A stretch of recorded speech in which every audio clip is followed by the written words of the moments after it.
حضرت موسیٰ علیہ السلام اور چرواہا۔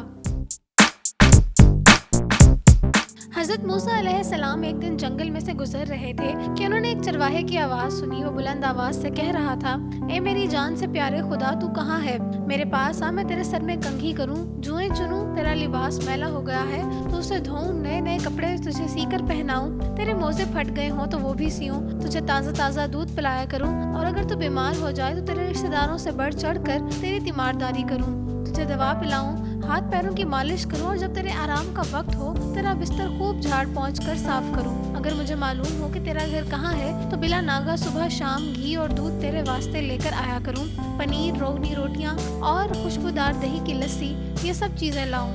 غرض میرا کام ہر طرح تجھے خوش رکھنا اور تیری خدمت کرنا ہوگا۔ میری ساری بکریاں تجھ پر قربان ہوں، اب تو آ جا، تیرے فراق میں میری بے قراری حد سے بڑھ گئی ہے۔ وہ چرواہا دنیا و مافیہ سے بے خبر ایسی ہی باتیں کر رہا تھا۔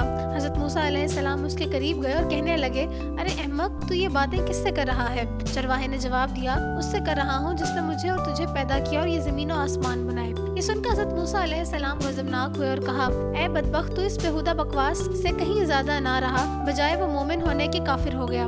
آئندہ ایسی لا یعنی اور فضول بکواس منہ سے نہ نکالو، اپنے حلق میں روئی ٹھونس لو، تیرے اس کفر کی بدبو ساری دنیا میں پھیل گئی ہے۔ ارے بے وقوف، یہ دودھ، لسی اور روغنی روٹیاں ہم مخلوق کے لیے ہیں، کپڑوں کے محتاج ہم ہیں، حق تعالیٰ ان حاجتوں سے بے نیاز ہے۔ اگر تو نے اپنی زبان بند نہ کی تو یاد رکھ، غیرت حق آتش بن کر کائنات کو جلا ڈالے گی۔ خدا ایسی خدمتوں سے بے پرواہ ہے، وہ نہ بیمار پڑتا ہے، نہ اسے تیمارداری کی ضرورت ہے، نہ اس کا کوئی رشتہ دار ہے۔ دودھ تو وہ ہے جس کا بدن اور عمر بڑھنے والی ہو، ضعف محسوس کرتا ہو، اور موزے وہ پہنے جو پاؤں کا محتاج ہو۔ حق تعالیٰ ان باتوں سے بری ہے اور تو توبہ کر اور اس سے ڈر۔ حضرت موسیٰ علیہ السلام کے غیظ و غضب میں بھرے ہوئے یہ الفاظ سن کر چرواہے کے اوسان خطا ہو گئے، منہ سے تھر تھر کانپنے لگا اور چہرہ زرد پڑ گیا اور بولا، اے خدا کے جلیل القدر نبی، تو نے ایسی بات کہی کہ میرے منہ ہمیشہ کے لیے بند ہو گیا، اور مارے ندامت کے میری جان ہلاکت میں پڑ گئی ہے۔ یہ کہتے ہی چرواہے نے آہ سرد کھینچی اور اپنا گریبان تار تار کیا اور دیوانوں کی طرح سر پر خاک اڑاتا غائب ہو گیا۔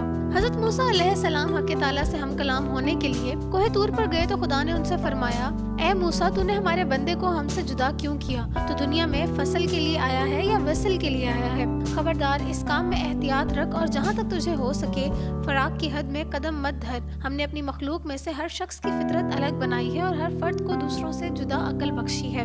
جو بات ایک کے حق میں اچھی ہے وہ دوسرے کے لیے بری ہے، جو ایک کے حق میں تریاق کا اثر رکھتی ہے وہی دوسرے کے لیے زہر کا حکم رکھتی ہے۔